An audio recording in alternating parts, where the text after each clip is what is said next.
वेद को कैसे जानेंगे, वेद को कैसे समझें कि वेद क्या कहता है? आओ मैं बताता हूं। ये दुविधा जो मैंने आपके सामने, मेरी ओर ध्यान दो, ये दुविधा जो मैंने आपके सामने खड़ी की है, थक तो नहीं गए वो बहुत ज्यादा? बहन जी बड़ी करवट बदल रही हैं, थक तो नहीं गए वो बहुत ज्यादा? थके तो मुझे बता देना, आज खून पीने की आदत नहीं है मेरी, मैं यहीं उठ जाऊंगा। ऐसी दुविधा इस एक समय इस देश में एक लड़के के मन में हुई। लड़के की उम्र थी 14 साल। 14 साल की उम्र में उसके मन में एक समस्या पैदा हुई कि सत्य को कैसे जानूं। बेचैनी होने लगी, लड़का रह न पाए, बैठ न पाए। पिता बहुत बड़े विद्वान थे, विद्वान से पढ़ता, लेकिन उसकी बेचैनी बढ़ती गई और इतनी बढ़ी कि एक दिन 22 साल की उम्र ने उसने सत्य को जानने की इच्छा से अपना घर छोड़ दिया। सुनो, सामान्य घर का लड़का नहीं था। 90-100 किलोमीटर दौड़ते हो गए तो उसके पिता का जमींदारा समाप्त नहीं हुआ, इतनी बड़ी संपत्ति का मालिक था। लड़का भाग निकला, घर छोड़ दिया। ब्राह्मण घर में पैदा हुआ ये पुत्र अपना घर छोड़कर घर से निकल भागा, सुदूर उन आश्रमों, उन गुरुकुलों में पहुंचा जहां इसे उम्मीद थी कि तुझे सत्य मिलेगा। लेकिन वहां जाने पर इसे पता चला कि यहां तो सत्य, ये तो सब पाखंड के घर बन गए। वो ऊंचे पहाड़ों पर उन सिद्ध पुरुषों के पास गया जिनके संबंध में प्रसिद्ध था कि ये सत्य जना सकते हैं, लेकिन वहां जाने पर उसे पता चला कि ये भी सत्य को नहीं जानते। नदियों के किनारे पैरों से चलते हुए उसने हजारों किलोमीटर तय किए। गहन कंदराओं में गया, गुफाओं में गया, पर्वतों पर गया, घाटियों में गया, नगरों में गया, ग्रामों में गया। वो जगह जगह भटका इस देश में, लेकिन उसे सत्य नहीं मिला। और इसी तरह भटकते भटकते उसे 10 साल बीत गए। कितनी साल में घर छोड़ा था? 22 साल में। 10 साल बीत गए, कितने साल का हो गया बोलो? भरी पूरी जवानी। 32 साल का यह लड़का सामान्य कदकाठी का नहीं था, 6.5 फुट से ऊंचा शरीर, बड़ी भारी बल वाला इसका शरीर था, भयंकर शरीर था इसका। ये लड़का जब 10 साल में सत्य जान नहीं पाया, बस रुक जाइए 10 साल में जब सत्य जान नहीं पाया तो इस लड़के के मन में एक निराशा उठी। अच्छा ये बताओ, जब कोई आदमी किसी चीज के लिए भयंकर पुरुषार्थ करता है तो उसके मन में प्राप्त न होने पर निराशा आती है कि नहीं आती? बोलो। कुछ बच्चे परीक्षा पास करना चाहते हैं, बहुत परिश्रम करते हैं, परीक्षा पास नहीं होती तो मन में निराशा आती है कि नहीं? और क्या कर लेते हैं निराशा के बाद? आत्महत्या कर लेते हैं। इसके मन में भी ऐसी निराशा उठी और इसके मन में विचार आया कि ये शरीर मुझे अगर सत्य जनाने में सहायक नहीं तो इस शरीर का मेरे लिए कोई लाभ? आत्महत्या के इरादे से इसने ये चल पड़ा। लेकिन चलते चलते इसे ईश्वर की प्रेरणा हुई। इसने सोचा कि अगर मैं इस शरीर को रखना भी चाहूं तो भी एक दिन शरीर खत्म हो जाना है, तो जब तक शरीर है क्यों ना सत्य को जानने का और परिश्रम करूं, पुरुषार्थ करूं। और एक नई उमंग, नए उत्साह से भरा हुआ लड़का फिर चल निकला उसी अनथक यात्रा पर जिस अनथक यात्रा के लिए इसने अपना घर छोड़ा था। रोटी पानी से जान बचाने के लिए कि भिक्षा से जीवन चल जाएगा, छोटी सी उम्र में इस लड़के ने सन्यास ले लिया, लाल कपड़े ले लिए, छोटी सी उम्र में बाबा बन गए। भटकते भटकते ये सन्यासी से मिला और उस सन्यासी ने इस लड़के को बताया कि तेरी जिज्ञासा सामान्य व्यक्ति शांत नहीं कर सकता, मैं एक व्यक्ति को जानता हूं, वो तेरी सत्य की प्यास बुझा सकता है। इसने कहा महाराज बता दो, मैं तो बहुत दुखी हो गया हूं। कहा तू मथुरा चला जा। मथुरा में एक दंडी स्वामी नाम का एक व्यक्ति रहता है जो अंधा है, बचपन से अंधा है, लेकिन वो विद्या का सूर्य है, मार्तंड है, आदित्य है। कोई अविद्या, कोई अज्ञान उसके सामने सिर उठाकर खड़ा नहीं रहता, उसके सामने मर जाते हैं। लड़के ने मथुरा का रुख किया, हजारों किलोमीटर पैदल चलते चलते ये एक दिन मथुरा जा पहुंचा और मथुरा में इसने दरवाजा खटखटाया। गुरुजी का द्वार खटखटाया और अंदर से गुरुजी ने आवाज लगाई कि कौन है? लड़का बोला बस यही जानने आया हूं गुरुजी, यही जानने आया हूं कि मैं हूं कौन, किस लिए भटक रहा हूं, क्यों जन्म लिया है, क्या आवश्यकता थी मेरे जन्म की, किस लिए मैं इस संसार में हूं, यह संसार क्यों है, यह हवा क्यों चलती है, यह पानी क्यों है, यह किस लिए जन्म लेता है, संसार में वृक्ष क्यों है? संसार में लोग दुखी क्यों हैं? सुखी क्यों हैं? बच्चे विकलांग क्यों पैदा होते हैं? कुछ बहुत सुंदर क्यों पैदा हो जाते हैं? संसार में इतना दुख क्यों है? संसार में इतना सुख क्यों है? मैं यही जानने आया हूं। इसी के प्यास मुझे आप तक खींच लाई। गुरु ने सुन लिया, आचार्य ने सुन लिया, और वो समझ गए कि द्वार आज किसी सामान्य छात्र ने नहीं खटकाया। आज विलक्षण छात्र द्वार पर है, और उन्होंने उसे पढ़ाना स्वीकार किया। लेकिन गुरुकुल में रखने से मना कर दिया। कहा, भैया तूने लाल कपड़े ले लिए? लड़के, मैं लाल कपड़े वाले लोगों को नहीं पढ़ाता, मैं पढ़ाता हूं ब्रह्मचारियों को। तूने छोटी सी उम्र में ही सन्यास ले लिया, ये तो ठीक न किया, ये तो तूने अच्छा न किया। इसलिए मेरे गुरुकुल में रहने खाने के लिए नहीं मिलेगा। फिर क्या करूं? कहा, तू अपने आप देख क्या करना है। इसने चिंता नहीं की कि रोटी नहीं मिलेगी, पानी नहीं मिलेगा, रहना नहीं मिलेगा। इस चीज की चिंता किए बिना इस लड़के ने पढ़ना शुरू कर दिया। ये लड़का कभी नहीं सोचा। आजकल तो बच्चों को क्या चाहिए? अरे मम्मी लैपटॉप चाहिए, लैपटॉप, बिना लैपटॉप के नहीं पढ़ूंगा। एंड्रॉइड मोबाइल चाहिए, हैं? महंगी जीन्स पहनते हैं, महंगी शर्ट पहनते हैं, महंगा उनका स्टडी रूम चाहिए, उन्हें अधिक से अधिक सुविधा चाहिए, तब जाकर पढ़ते हैं। ये सोचो, इसके पास कुछ भी नहीं। 6.5 फुट से लंबी चौड़ी काया, सोचो कितनी भूख लगती होगी। लेकिन इसने कभी नहीं सोचा कि रोटी मिलेगी कि नहीं मिलेगी। शरीर पर केवल एक लंगोट बांधता था, कपड़े तक नहीं। सर्दी और दिसंबर के भयंकर ठंड में भी ये उसी लंगोट में जीवन जीता था। ये इसका जीवन था, लेकिन इसका संकल्प कभी टूटा नहीं। सत्य को जानने का इसका ये संकल्प उतना ही मजबूत बना रहा, उतना ही धनी बना रहा।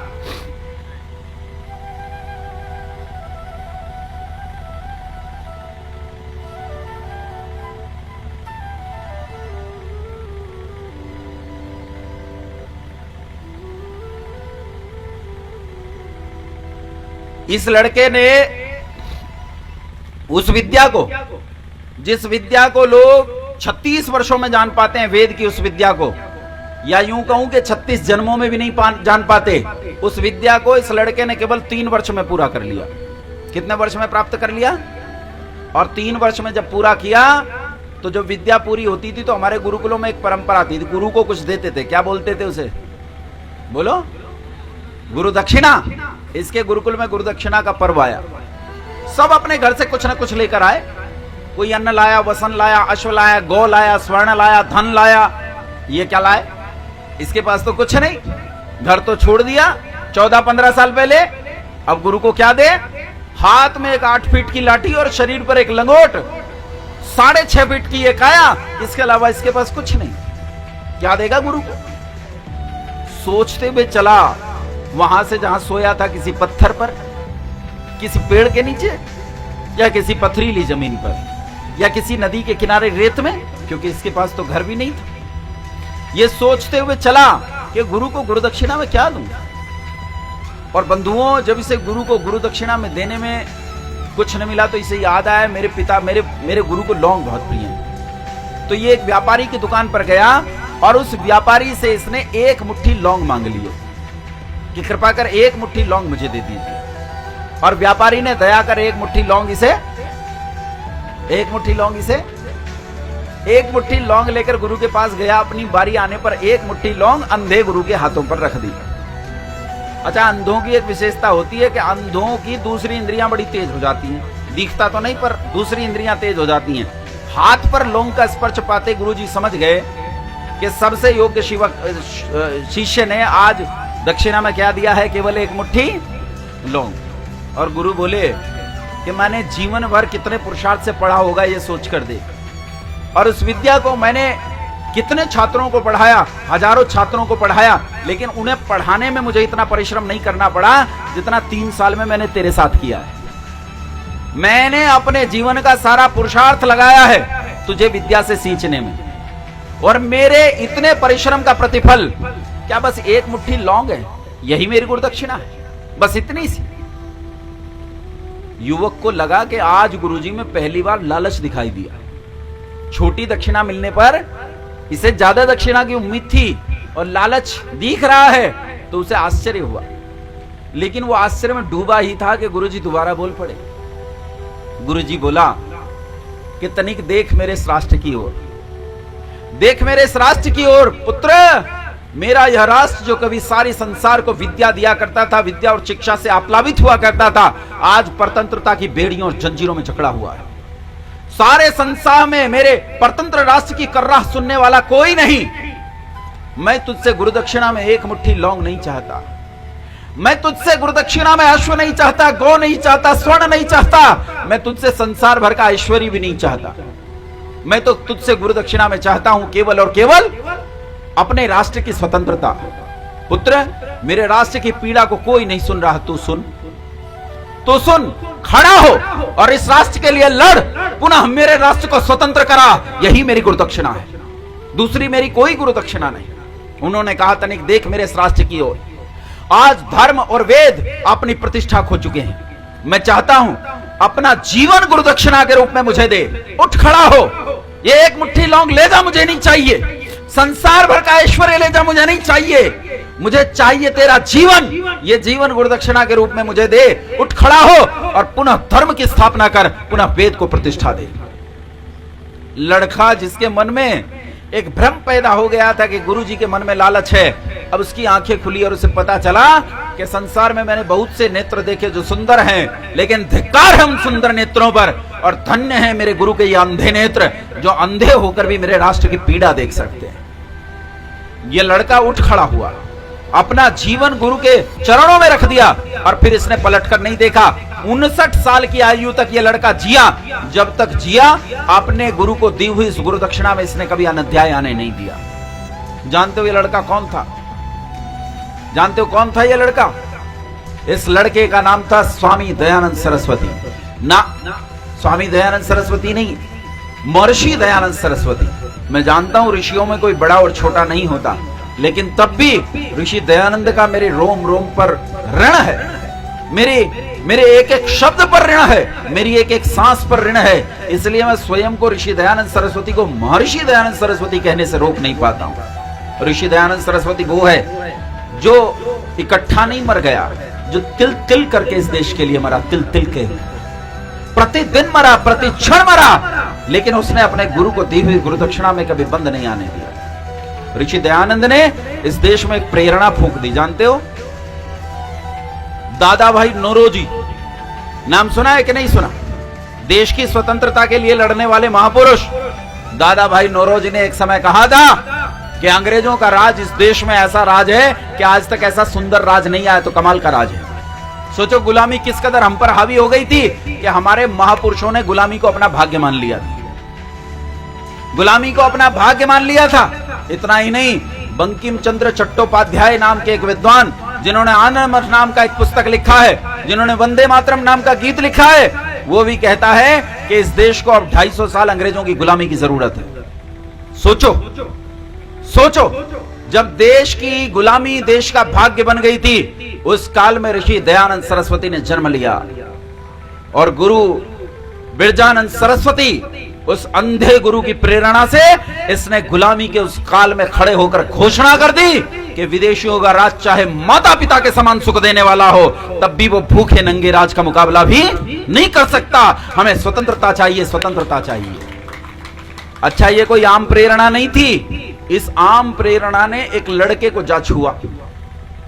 लड़के की उम्र थी 15 साल।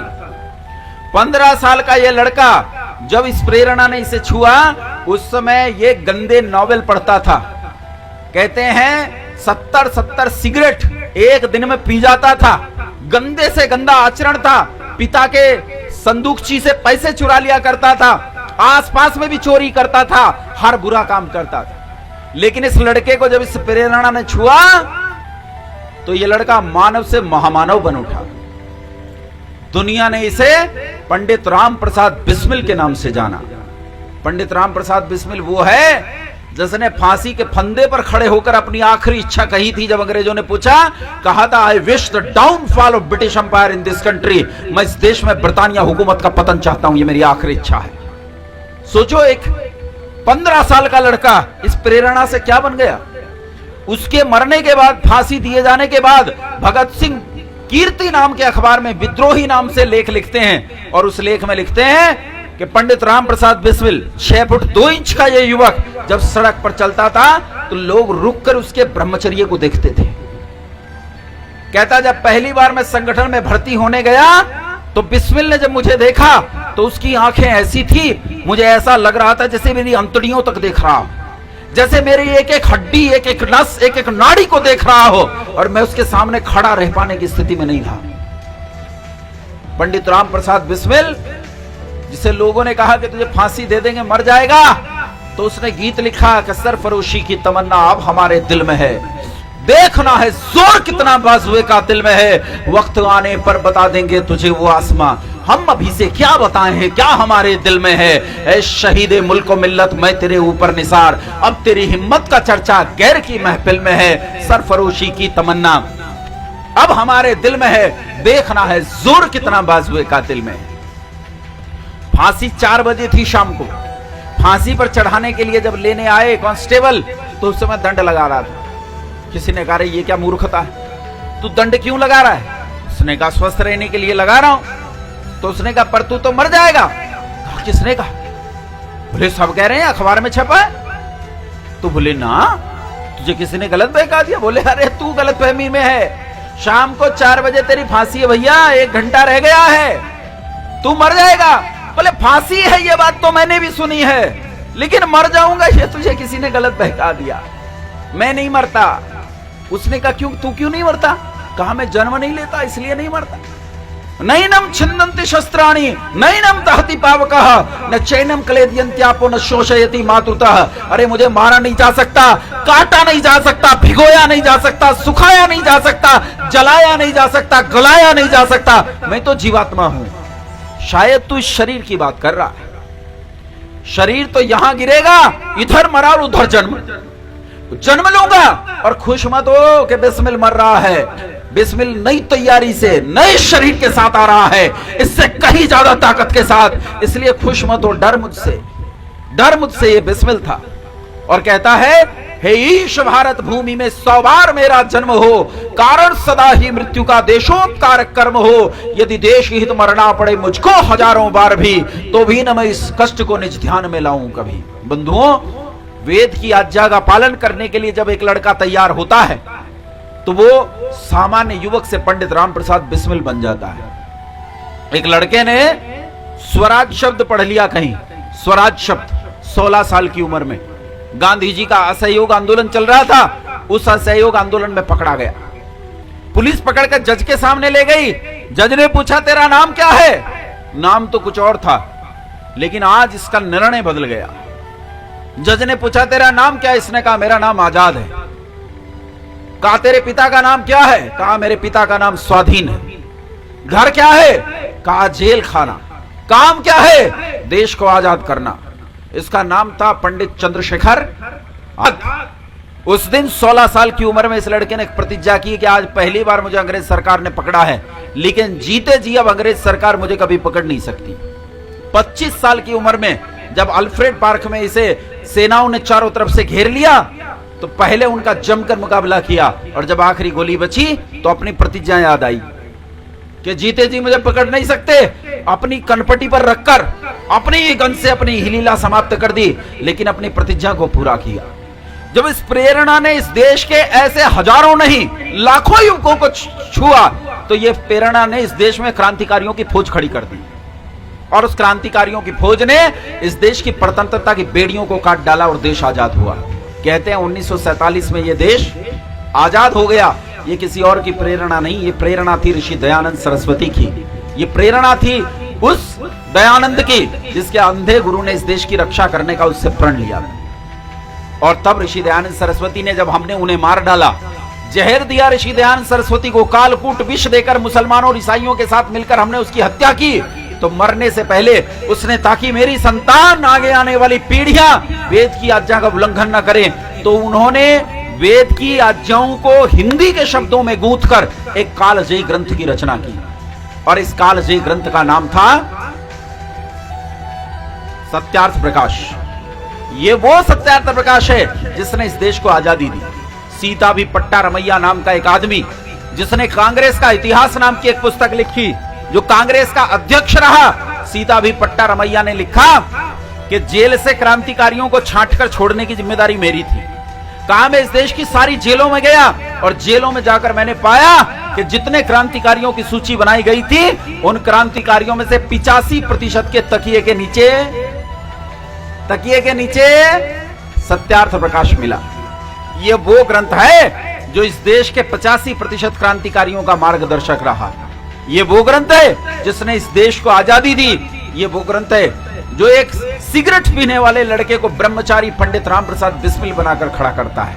यह वो ग्रंथ है जो एक 16 साल की गुंडई करने वाले लड़के को पंडित चंद्रशेखर आजाद में तब्दील करता है। यह वो ग्रंथ है जो एक लड़के को इस लायक करता है कि वो कहता है, किसी ने पूछा कि तू क्रांतिकारी है, भगत सिंह से पूछा किसी ने कि तू क्रांतिकारी है, तेरा इच्छा नहीं है कि तेरा भी परिवार हो, बच्चे हो, पत्नी हो, तेरे भी घर में एसी टीवी कूलर हो, तू भी आराम से सुख मौज करे जैसे दुनिया करती है? तो कहता मन करता है। कहा मन तो करता है ये सब करूं, फिर क्यों नहीं करता?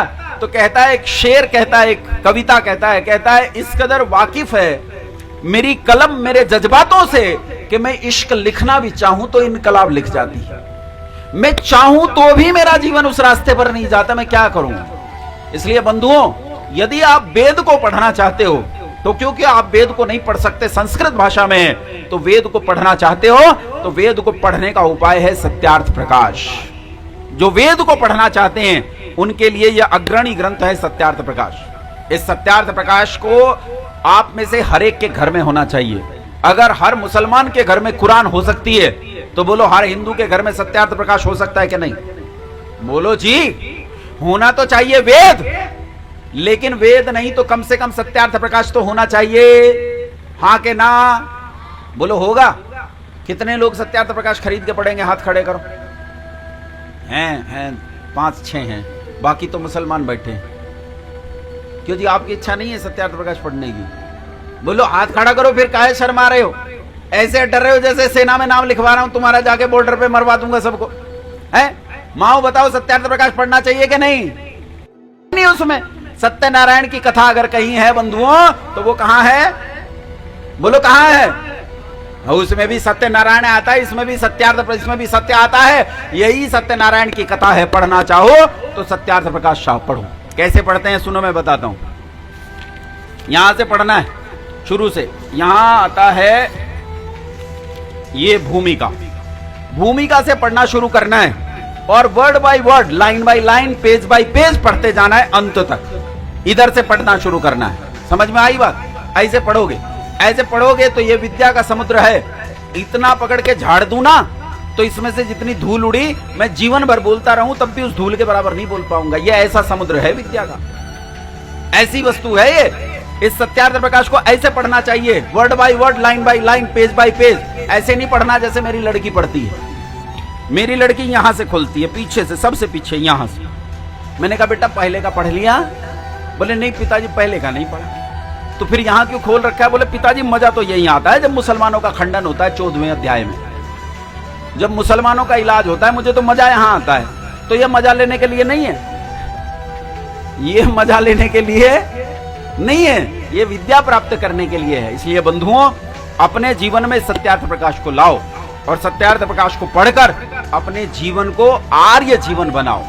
आर्य जीवन बनेगा, आपकी उन्नति होगी। नहीं तो भैया जो चल रहा है वो तो चल ही रहा है। राधे राधे। हैं? फिर कहते रहना श्री कृष्ण कौन थे?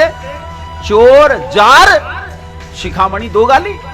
हनुमान जी को बनाओ बंदर, लेकिन यदि बुद्धिमान रहोगे तो जानोगे कि हनुमान जी तो हमारे पूर्वज थे। राम जी कहते हैं ना ऋग्वेद विनीत से, ना यजुर्वेद धारिणा, न सामवेद विदुषः शक्यमेवं प्रभाषितुम। राम जी कहते हैं लक्ष्मण से कि लक्ष्मण, ये व्यक्ति जो अभी मुझसे बात करके गया, हनुमान जी के बारे में कह रहे हैं, 1 घंटे के संभाषण में इसके मुख से एक भी व्याकरणीय त्रुटि नहीं निकली। बोलो व्याकरण संस्कृत की बंदर पढ़ता है? बोलो बंदर पढ़ता है? अरे वो तो वीर शिरोमणि थे, वो मनुष्यों के कुल में उत्तम मनुष्य थे, लेकिन हमने राधे राधे वालों के चक्कर में क्या बना दिया? बंदर बना दिया। इसलिए बंधुओं सुधरो। अच्छा ये बताओ, अच्छी चीजों को अपने समाज में स्थापित करना चाहिए कि नहीं? हाँ ना बोलो। देखो कैसे मरे हुए बैठे हैं बिल्कुल हैं। ये डरे बैठे आजम खान आके मारेगा इन्हें। अरे बोल तो मैं रहा हूं, आवाज मेरी जा रही है, मारेंगे मुझे मारेंगे, तुम क्यों घबरा रहे हो? दिन रात मोहम्मद को गाली देता हूं, मेरा तो कुछ नहीं बिगाड़ते, तुम क्यों डरे बैठे हो? बोलो, अच्छी चीजों को समाज में स्थापित करना चाहिए कि नहीं? बोलो, करना चाहिए कि नहीं? अच्छा, जो बातें मैंने कही ये बातें समाज में फैलनी चाहिए कि नहीं? मैं धन्यवाद करता हूं इस गांव के सभी लोगों का, मैं धन्यवाद करता हूं आप सभी श्रोताओं का जिन्होंने 3 दिवस तक बैठकर हमें सुना और हमारा खूब सेवा की, हमें खूब अच्छी तरह से भोजन दिया, हमारा सब तरह से सत्कार किया। मैं धन्यवाद